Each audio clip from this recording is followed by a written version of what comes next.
The next question we have is, why is nutrition necessary for human body? What causes movement of food inside the alimentary canal?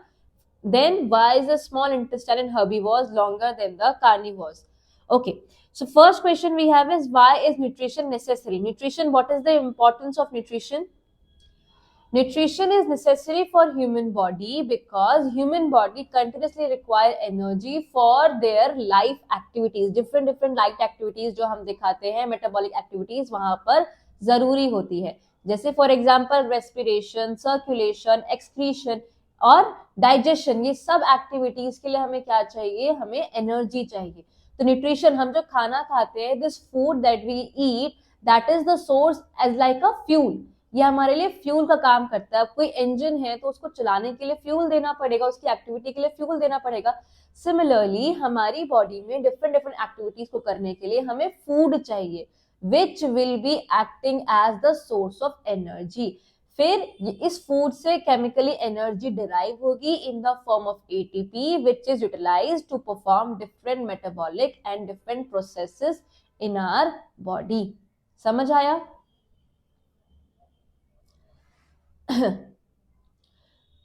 So energy is required even when we are sleeping, that we know, because a number of biological processes keep occurring during that time as well.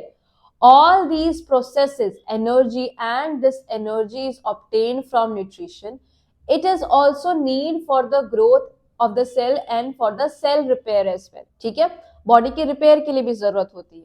So that is the importance of nutrition. ठीक.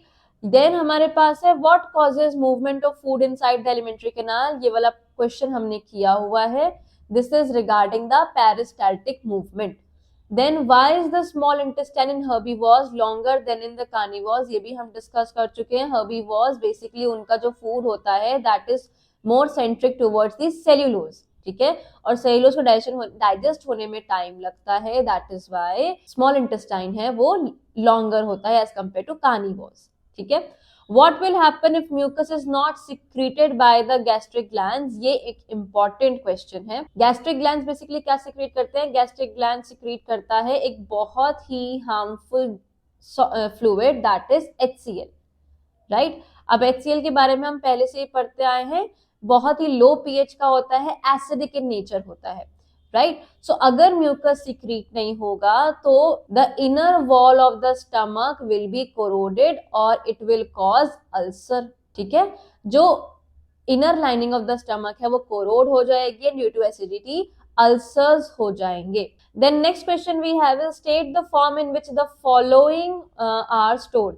unused carbohydrate in plants. So the unused carbohydrate basically जो plant को जितना खाना खाना था, respire करके जितनी energy उससे डिराइव करनी थी वो उसने कर ली. और जो अनयूज्ड कार्बोहाइड्रेट है in the plants are stored in the form of complex sugar. जो मैंने बताया था कि प्लांट्स में जो कार्बोहाइड्रेट है वो किस फॉर्म में स्टोर होती है? It is stored in the form of starch. They are later broken down into simpler sugar. अगर दोबारा यूज करना होगा तो इसी स्टार्च को बाद में दोबारा से broken down कर लेते हैं into simple sugar, that is glucose, when the energy is needed, when the respiration reaction has to occur. Okay. Then we have the energy derived from the food in humans. ये important है. जो energy derive हुई है, the assimilated food molecules. ठीक है, जो digested food है, assimilated food molecules है, they are holding the energy. कैसे होल्ड करते हैं एनर्जी? अगर आप देखोगे C6H12O6, यहाँ पे क्या है? 6 कार्बन भी है. तो एक एक जब भी बॉन्ड टूटता है तो एनर्जी रिलीज होगी, है ना. ठीक है, इसका ऑक्सीडेशन होगा, ये कार्बन डाइऑक्साइड में ब्रेक डाउन होगा एंड बिकॉज ऑफ दैट यहाँ से एनर्जी रिलीज होगी. Their bond energy is released by the oxidation. Clear? ये जो एनर्जी है ये ट्रैप होती है in the form of ADP. ADP क्या होता है? हमने तो ATP सुना था, एडिनोसिन डाइफॉस्फेट, और साथ में एक इनऑर्गेनिक फॉस्फेट फॉस्फोरस ग्रुप भी प्रेजेंट होता है. ठीक है, सो ADP plus PI inorganic phosphorus. ये क्यों चाहिए? ये चाहिए भाई ATP बनाने के लिए.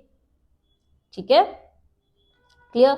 Now these bonds are later broken down. तो हमने क्या किया, एडीपी से एटीपी बनाया, बेसिकली हमने सेव किया। कैसे सेव किया समझते हैं। तो ये जब कार्बन डाइऑक्साइड बन रहा था, फूड का ब्रोकन डाउन हुआ, यहाँ से बॉन्ड ब्रोकन डाउन हुए तो कार्बन डाइऑक्साइड बना, जिसकी वजह से कुछ एनर्जी रिलीज हुई। अब ये एनर्जी हम यूज कर रहे हैं किसमें, एडीपी प्लस पीआई को एटीपी बनाने के लिए। ठीक है, एनर्जी लग गई।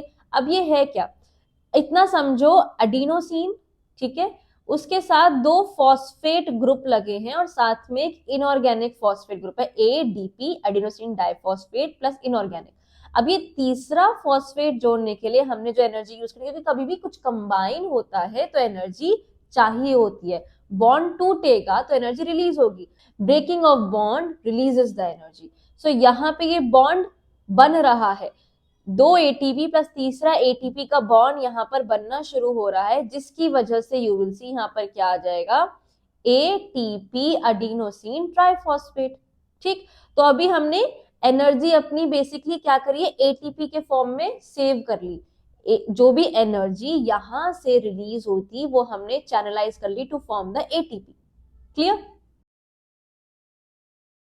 अब जब भी क्या होगा, जब भी हमें एनर्जी चाहिए होगी तो ये एटीपी आएगा, यहां से एक अपना फॉस्फेट रिलीज कर देगा। तो इट्स लाइक एटीपी, ये फॉस्फेट जो इनऑर्गेनिक फॉस्फेट पहले ऐड हुआ था वो अब रिलीज हो जाएगा, तो ये बन जाएगा एडीपी प्लस पीआई। ठीक है, तो ये एक साइकिल चलता है। कैसे चलेगा, ADP plus pi energy,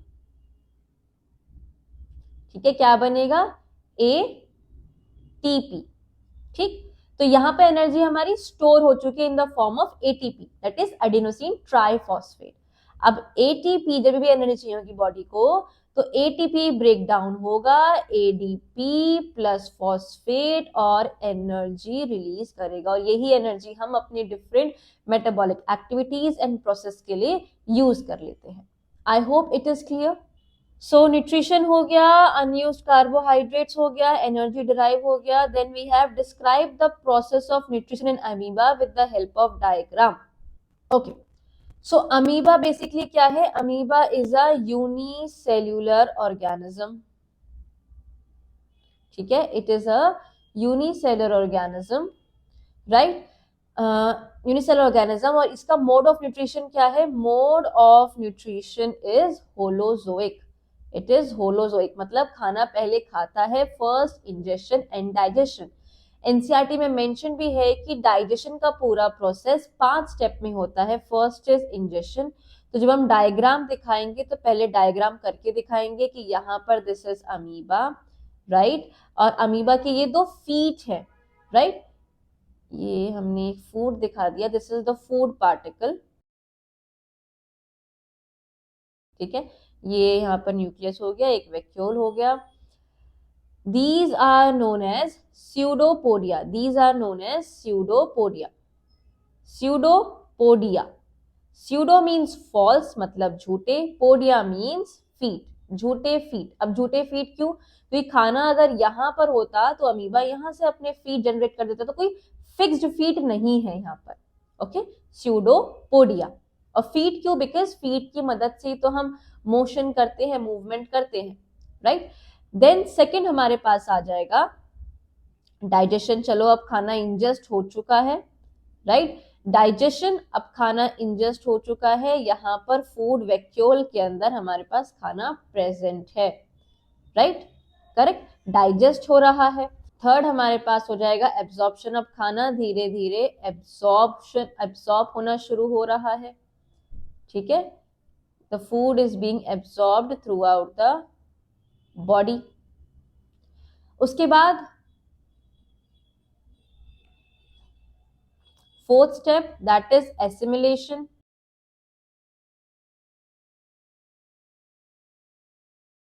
The food is then transferred to every single cell और उसको यूटिलाइज किया जा रहा है। ठीक है, फूड को अब यूटिलाइज किया जा रहा है। देन फिफ्थ स्टेप हमारा हो गया इजेशन, जो भी अब एक्स्ट्रा अनडाइजेस्टेड फूड है उसको हम क्या कर सकते हैं, इजेस्टेड आउट। ठीक है, क्लियर हो गया। अब इसको लिखेंगे कैसे, लिखना बहुत सिंपल फॉर्म में। How do we write it down? Amoeba being a unicellular organism and have the mode of nutrition that is holozoic mode of nutrition. Amoeba eats tiny microscopic plants and animals which floats in water. The process of obtaining the food by amoeba is called phagocytosis. ठीक है, जो अपनी movement, क्योंकि cell wall इसकी define नहीं होती, तो अपने आप को कहीं भी जहां भी खाना होगा उसी तरफ it can divert. So this kind of movement is known as phagocytosis. Phagocytosis. When the food particles come close to amoeba, it ingests the food. First point, it ingests the food, right? By forming temporary finger-like projections. These are known as pseudopodia. The food is engulfed with a little water surrounding in it ताकि food vacuole बच सके for formation of the food vacuole in the amoeba. Now, second step, the food is digested inside the food vacuole by certain digestive enzymes and absorbed directly by the cytoplasm, right? By which action? By the action of diffusion. A part of absorbed food is used to obtain the energy, and the remaining part is, we can say, utilized for the growth of the amoeba. When considerable amount of undigested food collects inside amoeba, then its cell membrane ruptures from one corner at any place to throw out or eject out the undigested food. ठीक है, clear? And for the diagram, ये 5 step में आप ये diagram बना सकते हो. Next question. As compared to terrestrial organisms, the rate of breathing in aquatic organism is faster because they need more oxygen for the survival, faster because the amount of dissolved oxygen in water is fairly low, slower because amount to dissolve oxygen in water is fairly low, slower because the capacity of water of dissolved atmospheric air is limited. So basically यहाँ पे you will see, we know that atmospheric pressure. Okay. So fishes की अगर हम बात करेंगे तो fishes में you will see क्या होता है, oxygen present in the water is less as compared to oxygen present in the air, right? पानी में जो ऑक्सीजन होती है वो डिसॉल्व्ड फॉर्म में प्रेजेंट होती है. ऐसा नहीं है कि जो वाटर में ऑक्सीजन है वो इसको यूज करते हैं. No, oxygen as a gas molecule पानी में कम प्रेजेंट होता है. करेक्ट. सो जब कोई चीज लेसर अमाउंट में प्रेजेंट है तो उसके अब डिमांड तो पूरी है, right? So what they are doing, जल्दी जल्दी ब्रीथ करें ताकि maximum amount of oxygen they can have. So we can say that in aquatic organisms, the rate of breathing is higher as the organism utilize oxygen that is dissolved in water, which is already there present in the lesser concentration as compared to the air. Amount of dissolved oxygen in water is fairly low as compared to the air. ठीक है. Next question we have the sequence of anaerobic respiration in our muscles during heavy. Now the next question we have is the sequence of anaerobic respiration in our muscle cell during the heavy exercise. Anaerobic respiration क्या होता है?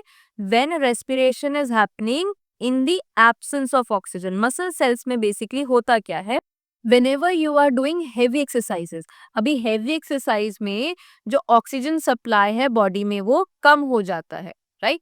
Because muscle को directly energy चाहिए, बहुत ज्यादा energy चाहिए. अब energy मिल नहीं पा रही है, उतनी सप्लाई हो नहीं पा रही है. So there will be lack of oxygen.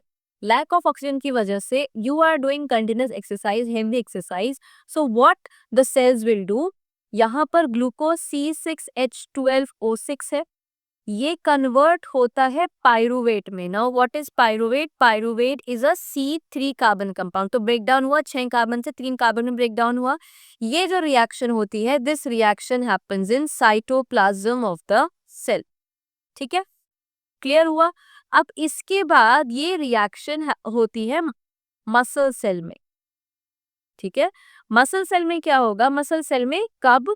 जब ऑक्सीजन, लैक ऑफ ऑक्सीजन हो, जब ऑक्सीजन एब्सेंट हो। अगर ऑक्सीजन होती है तो ये रिएक्शन फिर माइटोकॉन्ड्रिया में होती है, उसके बारे में हम समझेंगे, ठीक है? सो चलो अभी यहाँ पर ग्लूकोज था, ब्रेक डाउन हुआ पायरुवेट में, 3 कार्बन कंपाउंड, साइटोप्लाज्म में ये रिएक्शन होती है, ठीक है? फिर उसके बाद आगे जाकर मसल सेल में पायरुवेट को जब ऑक्सीजन नहीं मिलती तो ये ब्रेक डाउन होता है into a 2 carbon compound, C2, 2 carbon compound, जिसको हम बोलते हैं लैक्टिक एसिड, और साथ में carbon dioxide plus energy release होती है, ठीक है? अब ये जो लैक्टिक एसिड रिलीज होता है ये मसल्स में एक्यूमुलेट होता है, और एक्यूमुलेट होने की वजह से इट कॉजेस पेन। समझ आया? क्लियर हुआ? सो यहाँ पे you will see glucose, cytoplasm, pyruvate, muscle cell, glucose, cytoplasm, pyruvate, muscle cell में लैक्टिक एसिड, एनर्जी, ये एकदम करेक्ट है। नेक्स्ट क्वेश्चन हम कर चुके हैं पहले ही। The energy release during the cellular respiration is used to synthesize ATP, ठीक है? Coming to next question. Next question is, which of the following statements are correct in reference to the role of the diagram? A. यहाँ पर ये बता रहे हैं इसको क्या बोलते हैं? This is known as diaphragm. During the breathing, इसका purpose क्या है? That they want to know. ठीक है? It helps to decrease the residual volume in the air. It helps to decrease the residual volume of air in lungs. It flattens as we inhale. It gets raised as we inhale. It helps in the chest cavity of it helps in chest cavity to become larger. Basically, basically diaphragm क्या होता है? एक flap like structure होता है, right? अब आप समझो, whenever we are inhaling, ठीक है, इनहेल करने में हमें क्या करना है? वॉल्यूम बढ़ाना है। जब एयर को इनहेल करना तो डायफ्राम क्या हो जाएगा? फ्लैट हो जाएगा। और एक्सेल करने में वॉल्यूम कम करना है लंग्स का, राइट? तो ये डोम शेप का हो जाएगा, राइट? इस तरीके से वर्क करेगा। Dome shape, flat, dome shape, flat, dome shape, flat, इस तरीके से इनहेलेशन और एक्सहेलेशन होता है। अंडरस्टूड? सो अब यहाँ पर we have to understand the option. It helps to decrease the residual volume. Residual volume को ये डिक्रीज नहीं करता है, ठीक है? सो ये गलत हो गया। It flattens when we inhale. Yes, when we are inhaling, so ये फ्लैट हो जाएगा to increase the lung volume, ये वाला ऑप्शन करेक्ट है। Then it get raised when inhale, अभी तो समझाया, when we are exhaling it get raised, तो ये वाला भी गलत हो गया। It helps the chest cavity to become larger, correct? Basically chest cavity को डिक्रीज या फिर इंक्रीज करने में हेल्प करता है। तो हमारे ऑप्शंस क्या हो, आंसर क्या हो गया? Second and fourth are correct. That is why A option is correct. Is it clear? Okay. Then next we have एक और point, residual volume normal conditions में सेम रहता है। डायफ्राम की वजह से, डायफ्राम के इनहेलेशन एक्सहेलेशन, नॉर्मल कंडीशन में रेजिडुअल वॉल्यूम को हम चेंज नहीं कर सकते। Coming to next question, that is assertion. The rate of breathing in aquatic organism is much slower that seen in the terrestrial organism. ये तो assertion ही गलत हो गया। अभी समझाया था aquatic animals में जब breathing rate होता है faster होता है। The reason is that वहाँ पर oxygen का concentration कम होता है। तो assertion false, हमारा option D, ठीक है? Coming to next, that is in human beings, when air is taken into the body through the nostrils and pass the throat, the air passage does not collapse. ये assertion है, ठीक है? The rings of the cartilage present in the throat ensure the air passage does not collapse. अब हमने देखो subject समझा था अपना कि एयर पैसेज कोलैप्स नहीं होता। क्यों नहीं होता? क्योंकि वहां पर rings of cartilage, C shape ring cartilage present होते हैं। यहाँ पर आप टच करोगे तो आपको C shape ring cartilage feel होंगे, क्योंकि पीछे तो हमारा स्पाइनल कॉर्ड है, तो पीछे नहीं जाते, सिर्फ सामने सामने इस तरीके से ये हाफ सीज होते हैं, सी शेप्ड होते हैं, कार्टिलेजनस होते हैं। तो ये तो एकदम करेक्ट हो गया, हमारा आंसर हो गया ए। The function of lining of mucus in the nasal passage of human being is to increase the temperature of inhaled air, move the air in and out, filter the air that we breathe, absorb the oxygen from the air. Okay, so जब mucus lining present होती है nasal passage में, basically वो क्या करती है, air को moisture करती है. ठीक है, ड्राई एयर है तो उसे मॉइस्चर करेगी, उसको वार्म करेगी. ठीक है, and also traps the dust particle, traps the dust particle.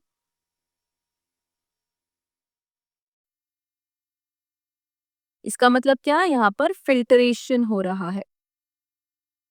ठीक है, टेम्परेचर इंक्रीज नहीं करती है, बस थोड़ा सा बॉडी टेम्परेचर में लाने के लिए वार्म करती है. बेस्ट ऑप्शन इसमें क्या होगा, best option is filtering the air that we breathe. Okay.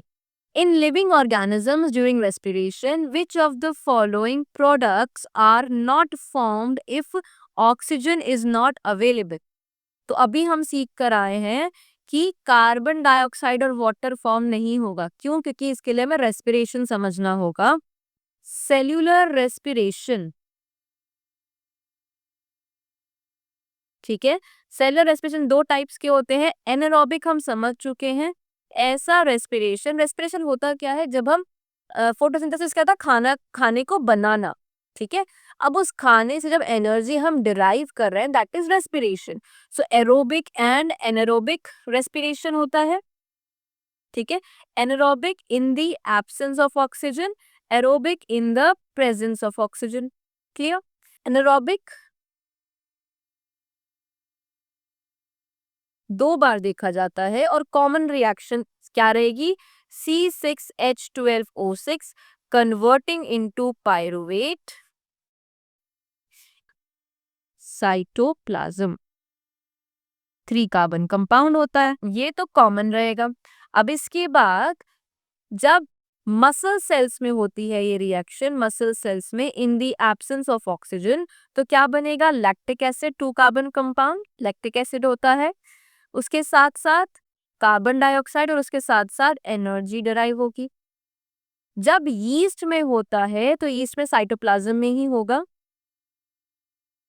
ठीक है, यीस्ट में साइटोप्लाज्म में होगा. Again in the absence of oxygen क्या बनाएगा, इथेनॉल एंड कार्बन डाइऑक्साइड और एनर्जी.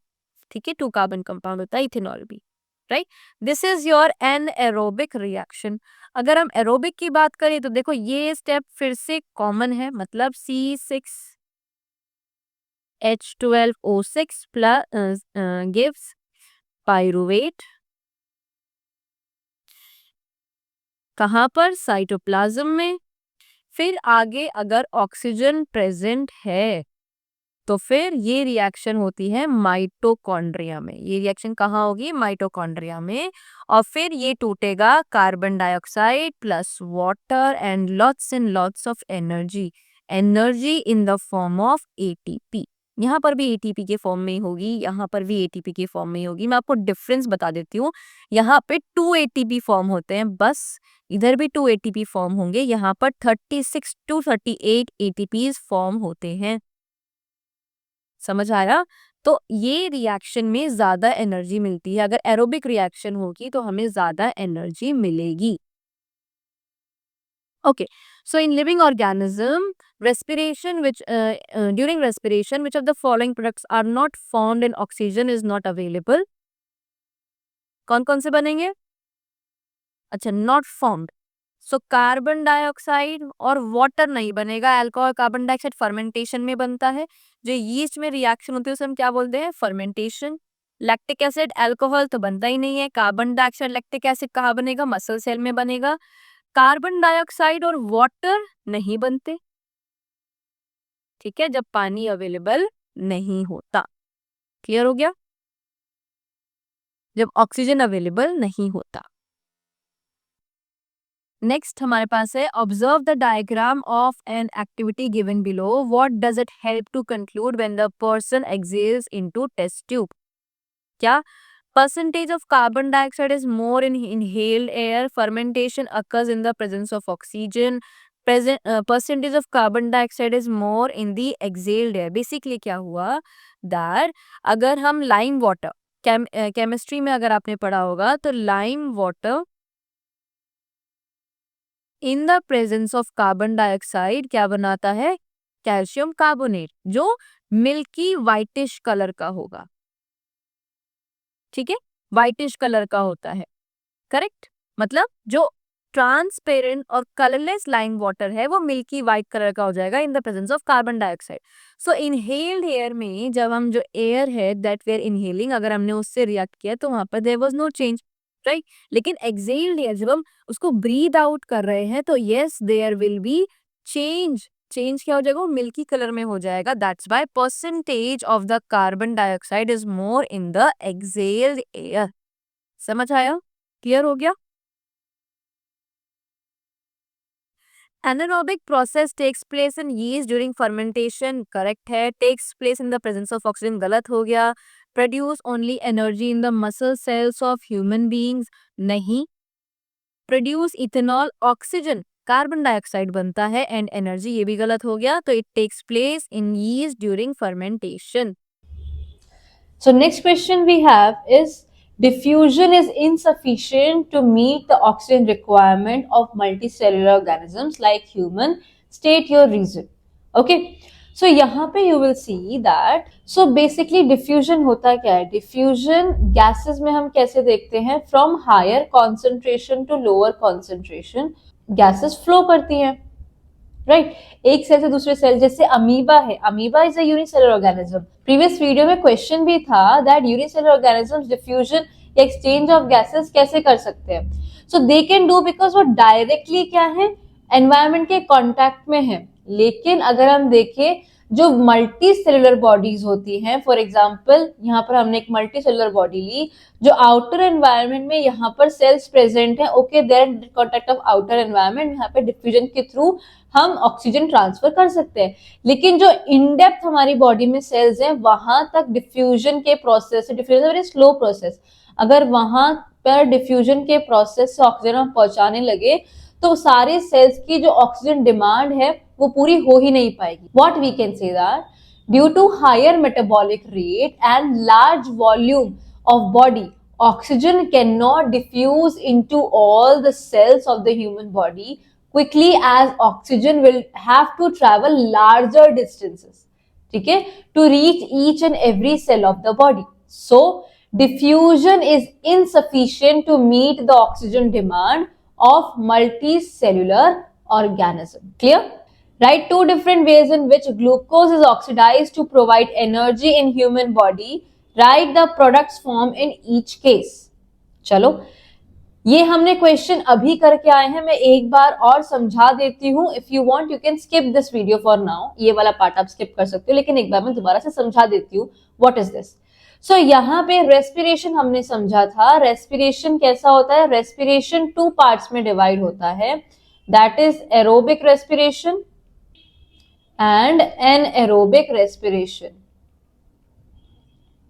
ठीक है, रेस्पिरेशन का मतलब हमने समझ लिया था दैट रेस्पिरेशन जो हमने खाना फोटोसिंथेसिस में बनाया या हमने खाना खाया है, ठीक है, whatever the food that we have, जो न्यूट्रिशन हमारे पास है उसको एनर्जी में कैसे कन्वर्ट करें. ठीक है, सो एरोबिक रेस्पिरेशन हमने समझा था it happens when there is presence of oxygen. Anaerobic respiration कब होता है? When there is absence of oxygen. ठीक है, अब यहां पर they are saying right two different ways in which glucose is oxidised to provide energy. तो एक वे है हमारी बॉडी में एरोबिक और एक वे है हमारी बॉडी में एनारोबिक. कैसे? देखो, फर्स्ट पाथवे क्या है कि ग्लूकोज का एक मॉलिक्यूल है हमारे पास और वो कन्वर्ट होता है किसमें? पायरुवेट में. कहां पर कन्वर्ट होता है? In cytoplasm. और इस प्रोसेस को the conversion of glucose into cytoplasm, this is known as glycolysis.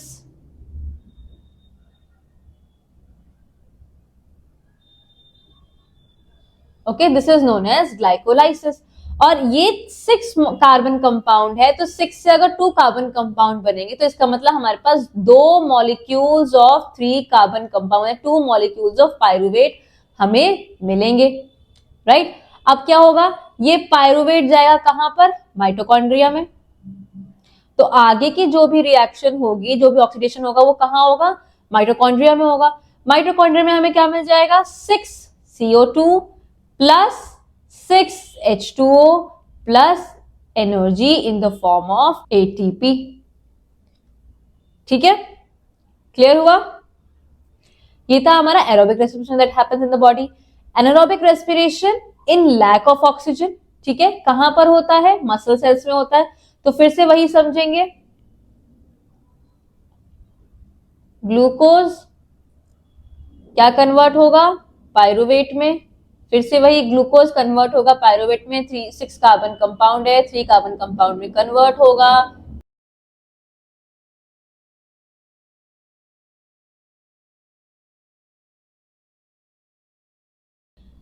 इसको बोलते हैं ग्लाइकोलाइसिस प्रोसेस, को होता है साइटोप्लाज्म में। फिर उसके बाद ये रिएक्शन यहीं पर क्या होगा, साइटोप्लाज्म में ही कंटिन्यू करेगा, या फिर we can say muscle cell में कंटिन्यू करेगा। कई बुक्स में मसल सेल लिखा होता है, कई बुक्स में साइटोप्लाज्म लिखा होगा, कंफ्यूज मत होना, ठीक है। सो यहाँ पे सिंस ऑक्सीजन की रिक्वायरमेंट नहीं है तो क्या बन जाएगा, या फिर oxygen, there is lack of oxygen, तो क्या बन जाएगा, लैक्टिक एसिड प्लस एनर्जी। समझ गए, क्लियर हो गया। So we can say the 2 different ways by which the glucose is oxidized to provide energy in human body are, first one aerobic respiration, ठीक है, in the presence of oxygen. The end product in aerobic respiration are carbon dioxide, water and energy, whereas anaerobic respiration that happens in the lack of oxygen, the end product are lactic acid and energy. Is it clear? Glycolysis is conversion of glucose into pyruvate. Then next question हमारे पास है in the process of respiration state the function of alveoli. Alveoli basically lungs में present होते हैं, इनको हम air sac भी बोलते हैं, ठीक है, क्योंकि इसमें air ultimately filled होती है, राइट। इनके फंक्शंस क्या होते हैं, सबसे पहले जैसे हमने देखो ग्लोबुलर शेप है, अगेन जैसे विलाय में था कर्व शेप थी ताकि सरफेस एरिया बढ़ सके, ऐसे यहाँ पर भी एक ग्लोबुलर शेप है। ग्लोबुलर शेप के फायदा क्या होता है, that it increases the surface area for gaseous exchange, first point. Second point हमारे पास क्या होगा कि ये 1 सेल थिक होती है, बहुत थिन नहीं होती। सेकेंड हमारे पास क्या होगा कि ये सिर्फ 1 सेल थिन होते हैं एल्वेलाइज, ये बहुत थिक नहीं होते, ठीक है। So the thin walls of alveoli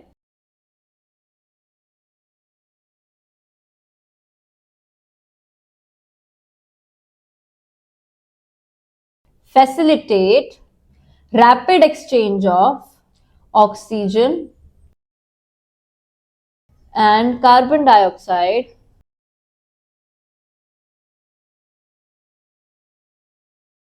between alveolar air, the air that is present inside the alveoli,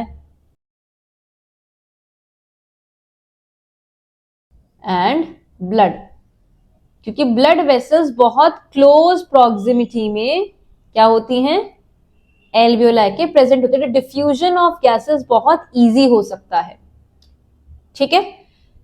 then हमारे पास नेक्स्ट है rate of breathing in aquatic organism is much faster than that in the terrestrial organism. Give reason, ये हम पहले कर चुके हैं, that aquatic animal like for example fishes obtain dissolved oxygen that is present in the water through the gills, right? The amount of dissolved oxygen is quite small as compared to the amount of oxygen present in the air. Therefore, to obtain required amount of oxygen from aquatic animals have to breathe much faster than that of the terrestrial organisms. Is it clear? Complete the following pathway of showing the breakdown of glucose. ये भी हम समझ चुके हैं। Question में basically क्या दिया हुआ है, that we have glucose, 6 carbon compound है, साइटोप्लाज्म दिया हुआ है, राइट, एंड देन उसके बाद है पायरुवेट। उसके बाद in the presence of oxygen what will happen, तो in the presence of oxygen क्या होगा, इन माइटोकॉन्ड्रिया क्या कन्वर्ट होगा, carbon dioxide plus water plus energy. Then next question हमारे पास है, explain the ways in which glucose is broken down in the absence और shortage of oxygen. ये भी मैं आपको समझा चुका, जब ऑक्सीजन का शॉर्टेज होता है, so in the absence of shortage of oxygen glucose is oxidized in certain ways, जैसे for example in cytoplasm glucose is oxidized first into pyruvate, so glycolysis भी absence of oxygen में होता है, ठीक है। ग्लूकोज से जब पायरुवेट में कन्वर्ट होता है तो वो भी कहाँ होगा, वो भी in the absence of oxygen में होगा, first thing. Second thing, human muscles में होता है under the anaerobic conditions where pyruvate breaks down into lactic acid and energy 2 ATPs।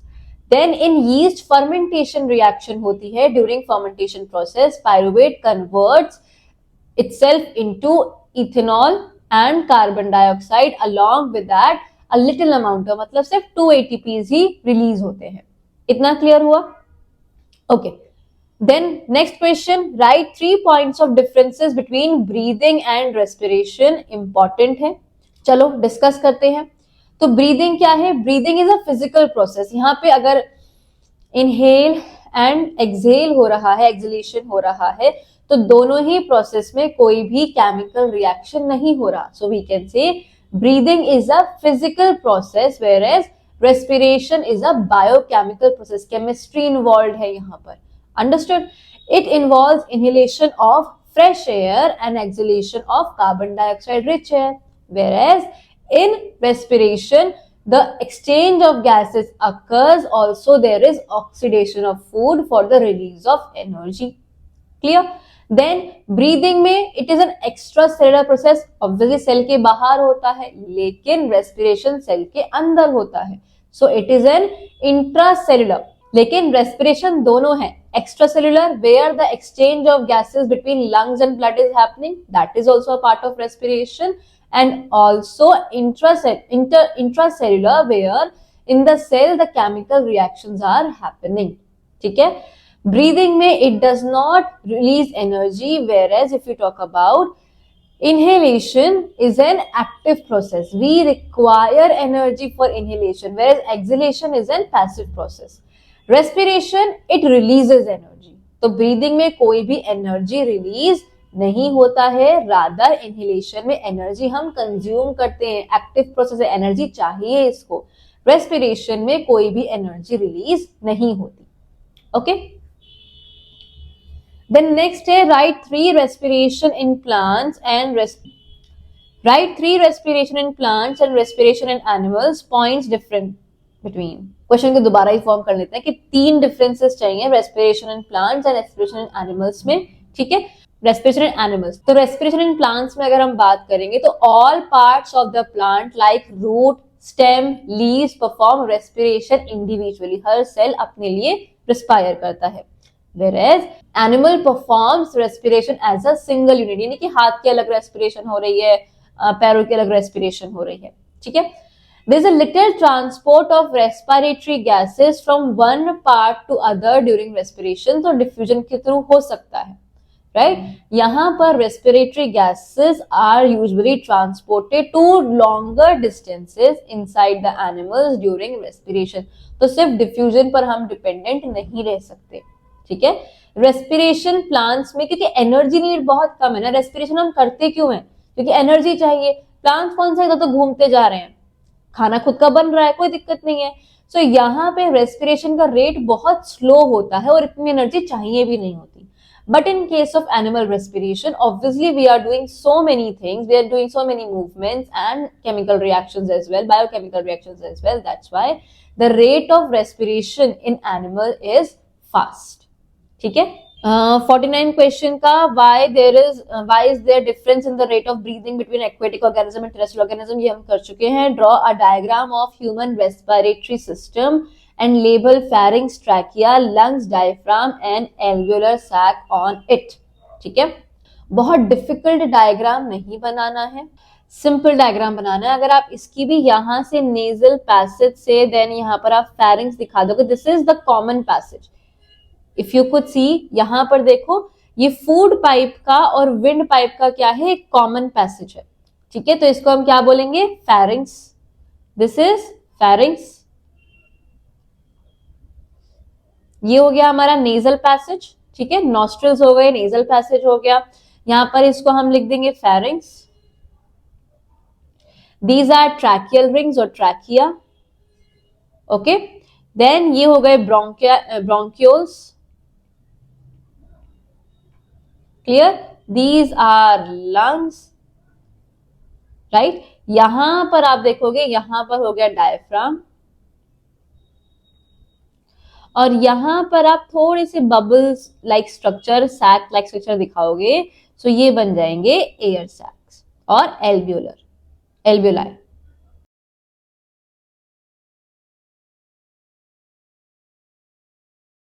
ठीक है, क्लियर हो गया।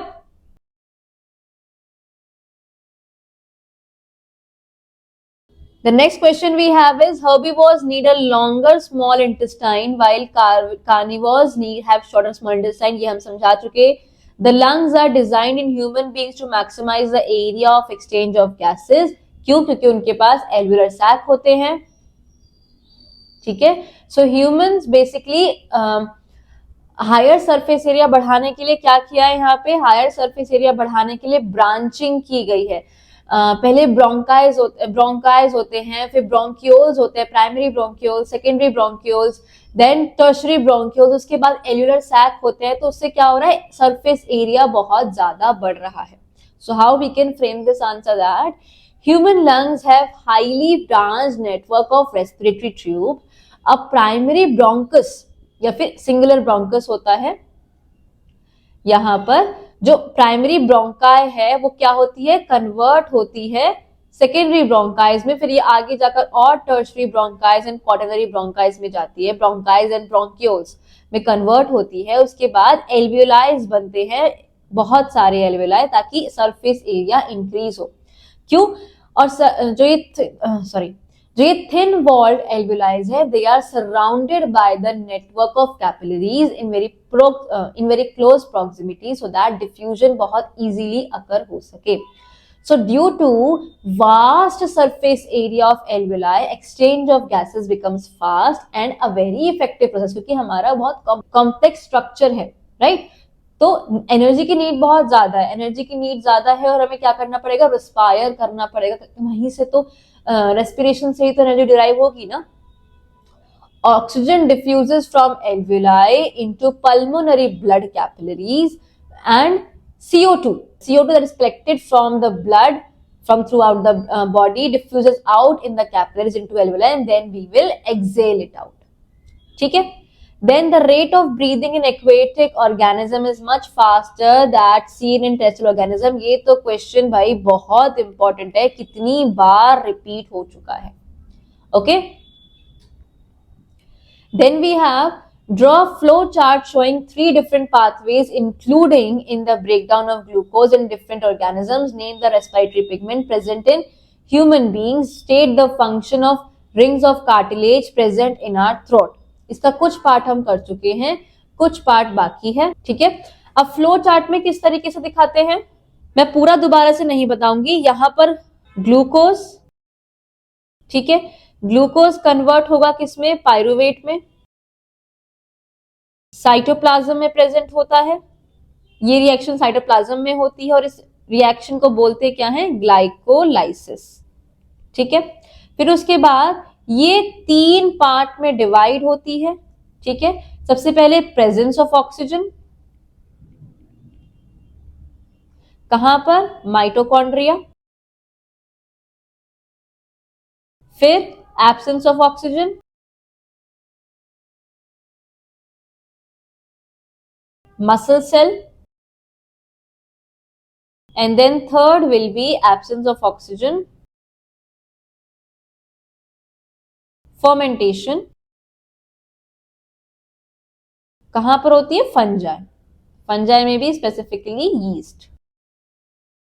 ठीक है, सो प्रेजेंस ऑफ ऑक्सीजन में आप क्या करोगे, यहां पर बन जाएगा carbon dioxide plus water plus energy, यहां पर बन जाएगा lactic acid and energy, and then उसके बाद एब्सेंस ऑफ ऑक्सीजन में यहां बन जाएगा ethanol plus carbon dioxide plus energy. ठीक है, ये 6 कार्बन कंपाउंड है, ये 2 मोल्स ऑफ 3 कार्बन कंपाउंड बना है। ठीक है, क्लियर हुआ। Fermentation, aerobic respiration and then anaerobic respiration. First part हमने कर लिया। नेम द रेस्पिरेटरी पिगमेंट, क्या होता है, haemoglobin. Hemoglobin is the respiratory pigment present in our body.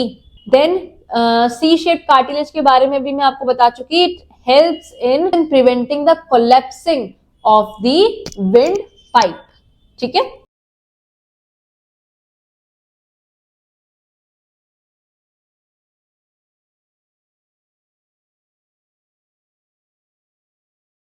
then observe the following diagram and identify the process and it signifies from the following option. ठीक है, evaporation maintains water content in the leaf. Evaporation water content कैसे maintain कर सकता है, वो तो loss कर रहा है ना।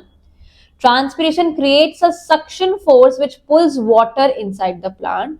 Excretion helps in excreting out waste water from the plant. Waste water transpiration and evaporation के थ्रू बाहर चला जाता है। एक्सक्रीशन बेसिकली अदर वेस्ट को एक्सक्रीट आउट करने के लिए होता है। Then translocation helps in transporting materials from one cell to the other. अब यहां पर अगर आप देखो डायग्राम में ट्रांसपोर्टेशन नहीं बता रहे हैं, मुझे कैसे वाला ट्रांसपोर्टेशन नहीं बता रहे, बिकॉज ट्रांसपोर्टेशन होता है फूड का। फूड कहाँ बनता है, लीफ में। इफ यू कुड सी, यहां पर लीफ के पास कुछ चीज आ रही है, ठीक है, और वाटर आ रहा है। ट्रांसलोकेशन किसका होता है, फूड का, है ना। तो यहां पर ये तो थर्ड ऑप्शन हमारा गलत हो गया। एक्सक्रीशन वेस्ट वाटर के लिए नहीं हो रहा है। ट्रांसपिरेशन क्रिएट्स, ट्रांसपिरेशन हो सकता है क्यों, क्योंकि वाटर बेसिकली क्या होगा, यहाँ पर एक सक्शन बनता है। सक्शन कैसे बना, समझो दैट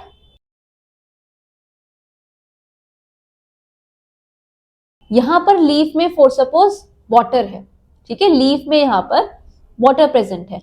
अब इवेपोरेशन के थ्रू ये पानी बाहर चला गया। जब ये पानी बाहर चला गया तो यहाँ पर क्या हुआ, एक वैक्यूम क्रिएट हुआ। जब वैक्यूम क्रिएट होगा तो यहाँ पर बन चुका है लो प्रेशर जोन और स्टेम में क्या है, high pressure zone of water.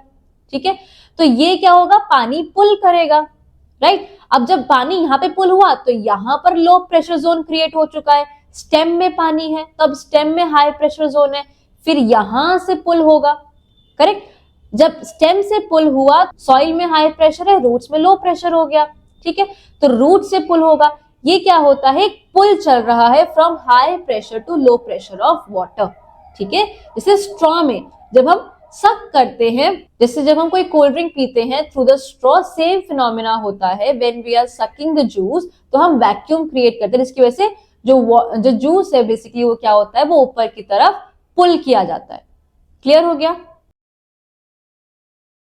सो यहाँ पे ऑप्शन क्या हो गया, option B, the process in which loss of water in the form of vapors from the aerial parts of the plant takes place X, which helps in Y. Here X and Y are respectively. तो यहाँ पर आप देखो, the process in which loss of water in the form of water varies from the aerial parts of the plant takes place is Y. अभी हम समझ के आए हैं ट्रांसपिरेशन, ठीक है, वो क्या करता है, पानी को इवेपोरेशन के थ्रू, इवेपोरेशन की वजह से क्या हो रहा है, एक सक्शन बन रहा है, तो ट्रांसपिरेशन उसमें हेल्प कर रहा है, उसको क्या बोलते हैं, ट्रांसपिरेशन। ठीक है, which helps in why, which helps in what, जो वाटर होता है वो क्या करता है, टेम्परेचर मेंटेनेंस में हेल्प करता है। सो टेम्परेचर रेगुलेट करने में भी हेल्प हो रही है।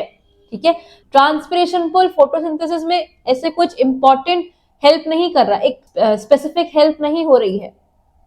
ठीक है, translocation and movement of soluble products by photosynthesis in phloem, phloem में नहीं, जाइलम में फ्लो करता है वाटर। तो ट्रांसलोकेशन तो है ही नहीं, ट्रांसलोकेशन सीडी पार्ट कट गए। ट्रांसपिरेशन एंड फोटोसिंथेसिस नहीं, transpiration and temperature regulation. Then हमारे पास है assertion, the walls of atria are thicker than those of ventricles. ठीक है, the ventricles have to pump blood into various organs at high pressure. अब यहां पर देखो, हार्ट में हमारे पास 4 चेंबर होते हैं, 4 चेंबर्स ऑफ हार्ट। ठीक है, देखो the walls of atria are thicker, नहीं, the walls of atria are thinner than that of ventricles.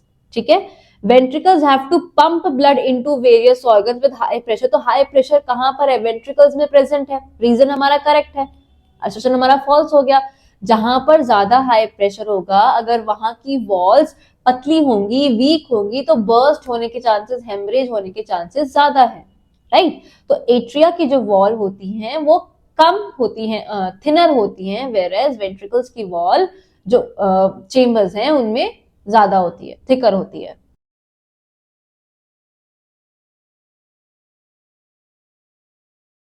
ये पूरा पैराग्राफ हम डिस्कस कर चुके हैं, इसको ट्राई करना, प्रैक्टिस करना। नहीं होता कमेंट सेक्शन में बताना, मैं इसके लिए अलग से एक वीडियो डाल दूंगी। Okay, the upward movement of water in tall trees is due to, इसका आंसर मुझे अभी के अभी कमेंट सेक्शन में दो। ठीक है, फटाफट से क्वेश्चन नंबर 59 लिखना। Thin walled blood vessels are called, हमारे पास 3 टाइप्स की ब्लड वेसल्स होती हैं। The 3 types of blood vessels, arteries, ठीक है, वेन्स एंड कैपिलरीज। आर्टरीज में बेसिकली क्या होता है? ब्लड पंप होके आ रहा होता है, तो हाई प्रेशर होता है आर्टरीज में, हाई प्रेशर होता है। ठीक है, हाई प्रेशर की वजह से आर्टरीज की वॉल थिक होती है। ठीक है, वेन्स में बॉडी से ब्लड हार्ट में जा रहा होता है, तो बहुत हाई प्रेशर नहीं होता, लो प्रेशर होता है, तो इसकी वॉल मॉडरेट होती है, not but thinner than arteries we can say. Capillaries बहुत थिन वॉल्ड होती हैं, इतनी ज्यादा कि यहाँ पर डिफ्यूजन होता है, right, so they are thinnest among the all. So thin walled blood vessels are called capillaries. Clear? And that's a wrap for today's session on life processes. We'll be continuing this. I hope you found this session super helpful and feel more confident about tackling this chapter in your exams. Remember, understanding the concept and practicing these questions will definitely help you and will give you a major edge when you are writing those answers that we have discussed. ठीक है, before you go, let me know in the comment section which topic or question you found the most helpful today, कि हाँ ये question बहुत important है, ये exam में आ सकता है और शायद इसकी प्रैक्टिस हमने अच्छे से नहीं की थी और मैंने अच्छे से आपको समझा दिया। And if there is any other chapter or concept you would like me to cover in detail, don't hesitate to ask. Comments में आप लिखना, I will definitely look into that. Also, don't forget to share this video with your classmates, please, because let's help each other out and ace our exams together. ठीक है, so next chapter क्या करना है मुझे बता देना। Telegram channel पर मैं इसके सारे नोट्स, पीडीएफ नोट्स और एक्स्ट्रा क्वेश्चंस जो भी हैं वो सब मैं अपलोड कर दूंगी। प्लीज टेलीग्राम चैनल को ज्वाइन करो, वहां पर देखो कौन से क्वेश्चंस हैं, डीपीपीज अपलोड हो रहे हैं आपकी प्रैक्टिस के लिए, because practice is the key to the success. Practice करते रहोगे, इतने क्वेश्चंस कर लोगे कि एग्जाम में कोई नया क्वेश्चन मिलने का ही नहीं है। ओके, बाकी कोई भी डाउट हो, मैं एक गूगल फॉर्म भी अटैच कर रही हूं, आप इंग्लिश, हिंदी, सोशल साइंस, ठीक है, और साइंस ऑफ कोर्स, इन चारों सब्जेक्ट्स में अगर कोई भी डाउट है तो आप पूछ सकते हो। ओके, उस गूगल फॉर्म में पूछना, I try to answer that either on the Telegram channel और शॉर्ट्स बना के मैं अपलोड कर दूंगी सॉल्यूशन में। लेकिन प्लीज क्वेश्चंस पूछो, जितने क्वेश्चंस पूछोगे मतलब प्रैक्टिस कर रहे हो। डाउट्स आना गलत नहीं है, डाउट्स आना मतलब आप प्रैक्टिस कर रहे हो। जो पढ़ ही नहीं रहा हो तो डाउट्स ही नहीं आएंगे। ठीक है, तो all the best, take care, bye bye.